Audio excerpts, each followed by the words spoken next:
Bismillahirrahmanirrahim. Assalamualaikum warahmatullahi wabarakatuh. Berjumpa lagi dengan saya Afina. Alhamdulillah, apa kabar teman-teman semuanya? Semoga senantiasa dalam lindungan Allah Subhanahu wa taala. Amin ya rabbal alamin. Nah, di video kali ini kita akan membahas buku Maaf Tuhan, Aku Hampir Menyerah yang ditulis oleh Alfiya Ghazali. Buku ini bisa teman-teman dapatkan di Shopee ya. Sebelum kita masuk pada bahasan yang pertama, di daftar isi ini ada 75 poin dan kita disambut dengan quotes ya sebelum kita masuk pada pembahasan.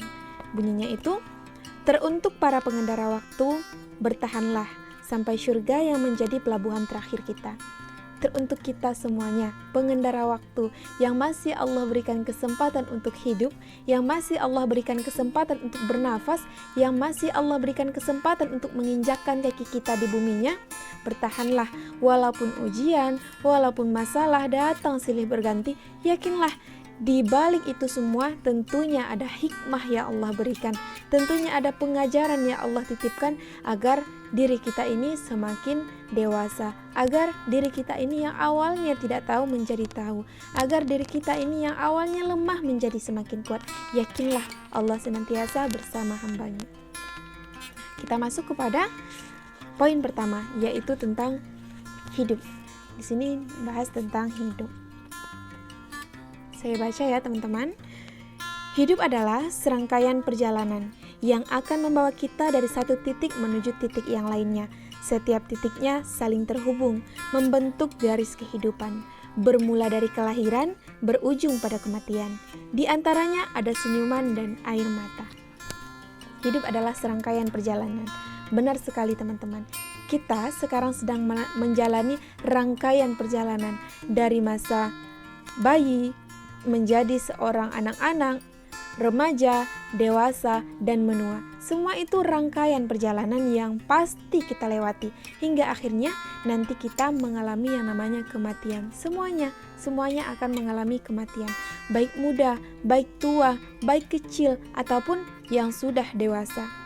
Dan kematian perlu kita pahami bahwa kematian tidak memandang usia, tidak memandang pangkat, dan tidak memandang derajat. Siapapun pasti akan dihampiri, didekati yang namanya kematian, dijemput oleh ajalnya. Nah, yang membawa kita dari satu titik kepada titik yang lainnya. Tadi ya, dari masa kecil menjadi besar, menjadi anak-anak, menjadi dewasa. Yang bermula dari kelahiran berujung kepada kematian, yang mana di antaranya pasti ada senyuman ataupun air mata. Nah, dari perjalanan hidup yang kita lewati, kita menemukan banyak warna-warni kehidupan.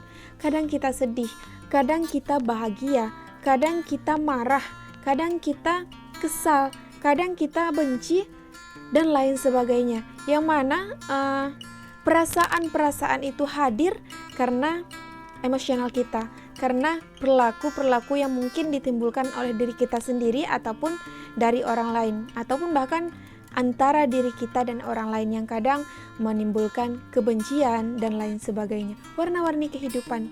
Tentunya warna-warni kehidupan tersebut yang akan membarengi, menemani kehidupan kita agar lebih berwarna. Kita pun harus mengendalikan, tidak boleh benci secara berlebihan. Membenci apapun itu tidak boleh. Walaupun ibaratnya bencinya sedikit. Kalau benci yang menjerumuskan kepada hal negatif tentunya tidak boleh. Tetapi kalau kita tidak menyukai orang yang melakukan maksiat, nah itu kita ajak orang tersebut kepada kebaikan. Jangan sampai kita benci, tapi diajak, dirangkul bersama-sama. Jangan hanya mengikutkan egois kita saja. Benci itu tidak akan menjadi penjawab bagi masalah kita dan orang lain, tetapi diselesaikan dengan cara diajak bersama-sama, dirangkul, dan lain sebagainya. Jadi wajar ya ketika di dalam kehidupan kita menemui yang namanya masalah, dan di samping masalah pasti Allah kasih kita kejutan-kejutan indah yang akhirnya melahirkan senyuman di wajah seseorang. Terkadang, saya lanjut baca, terkadang setiap titiknya bisa kita rasakan dengan jelas, bisa kita lewati dengan mudah, nyaman, dan begitu membahagiakan. Bahkan rasanya kita tidak mau lagi beranjak dari posisi itu. Hanya saja, di lain waktu, titik-titik itu menjadi buram, membuat kita seperti tak tahu sedang berpijak di mana, akan melangkah kemana, bingung, resah, takut, hampir menyerah. Kadangkala, ketika kita mendapat kejutan dari Allah, kejutan indah, kita bahagianya luar biasa. Lupa bahwa hal-hal yang lain yang nantinya akan melahirkan kebahagiaan ataupun sebaliknya. Kita senang, Masya Allah, Alhamdulillah, luar biasa senangnya. Nah, di senang tersebut kita harus jangan lepas dari yakin kita bahwa Allah pasti akan memberikan kita ujian dan masalah. Nah, jangan sampai lepas. Ketika kita mendapatkan kebahagiaan yang luar biasa, ketika kita mendapatkan nikmat yang luar biasa, oleh sebab itu Allah katakan jangan lupa kita untuk berbagi kepada orang lain. Contohnya bersedekah dan lain sebagainya. Kenapa? Karena kebahagiaan yang kita dapat sekarang, besok dan seterusnya belum tentu kita dapatkan lagi. Barangkali besok Allah kasih ujian, barangkali besok Allah kasih cobaan untuk menaikkan derajat kita, untuk meningkatkan kualitas keimanan kita. Nah, sedih boleh, bahagia boleh. Tentunya di antara keduanya jangan sampai berlebihan, karena Allah tidak menyukai orang yang berlebihan dalam sisi apapun itu. Israf, berlebihan. Bahagia sewajarnya, karena ingat Allah nantinya akan memberikan ujian ataupun cobaan kepada hambanya. Jangan sampai karena kebahagiaan yang Allah kasih sekarang, luar biasa, merasa kebahagiaan itu seutuhnya milik kita. Contohnya rezeki berupa uang dan lain sebagainya. Ketika Allah kasih bencana, ketika Allah kasih ujian, sedihnya luar biasa, sampai ibaratnya membuat jarak kita dengan Allah itu jauh, karena merasa Allah itu tidak baik, merasa Allah itu kenapa mengasih cobaan, kenapa mengasih masalah, mengambil semua harta, mengambil semua uang yang kita punya. Nah, itulah sebabnya ketika kita bahagia jangan berlebihan, tetapi senantiasa tetap mengucap syukur kepada Allah dan jangan lupa berbagi kepada orang lain, berbagi kebahagiaan kepada orang lain. Beginilah kehidupan, berjalan di antara kenyamanan. Masa-masa sulit itu pasti akan datang, menerobos tanpa bertanya kita siap atau tidak.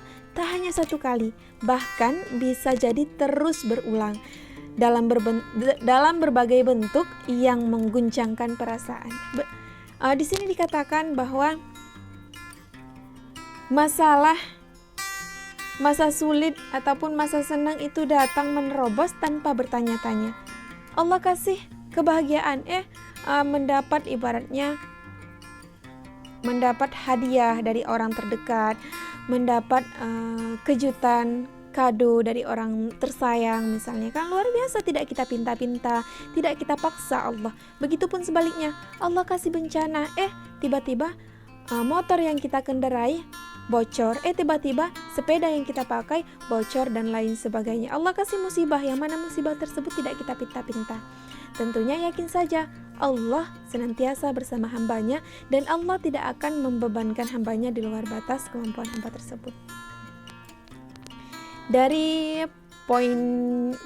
dari ketiga yang kita bahas tadi, 3 paragraf, poin yang dapat kita ambil bahwa hidup itu serangkaian perjalanan. Hidup itu rangkaian perjalanan yang harus kita lewati. Rangkaian-rangkaian, rancangan-rancangan yang telah Allah buat harus kita jalani, harus kita lewati, dan harus senantiasa kita ambil pengajaran dari perjalanan-perjalanan yang kita lakukan. Titik buram, titik senang pasti kita rasakan, pasti akan kita rasakan. Dan masalah ataupun kebahagiaan tidak pernah izin terdahulu untuk menghampiri kita. Dia datang menerobos tanpa kita perlu menjawab siap atau tidak. Oleh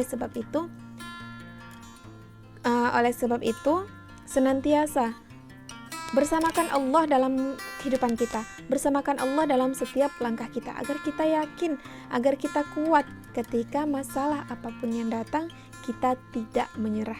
Kita ingat bahwa Allah itu ada, Allah itu tidak tidur dan senantiasa bersama hambanya. 10 menit saja untuk hari ini, semoga memberikan kesan kepada kita semua. Saya mohon maaf apabila ada kesalahan kata. Saya akhiri. Wassalamualaikum warahmatullahi wabarakatuh.